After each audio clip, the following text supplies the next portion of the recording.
Zachariah Sutton, black, male, 5 years old, height 3 feet 5 inches, 60 pounds, black hair, brown eyes, last seen wearing a gray jumpsuit and black and white tennis shoes.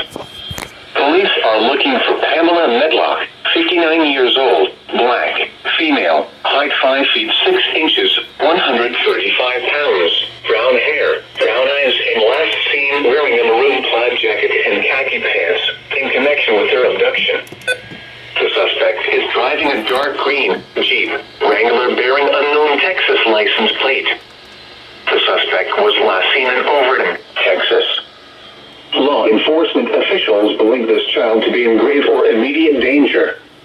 If you have any information regarding this abduction, call the Smith County Sheriff's Office at 903-566-6600.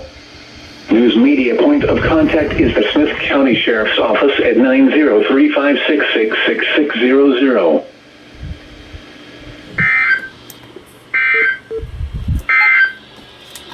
Now here is the hazardous weather outlook for South Central Texas for today and tonight.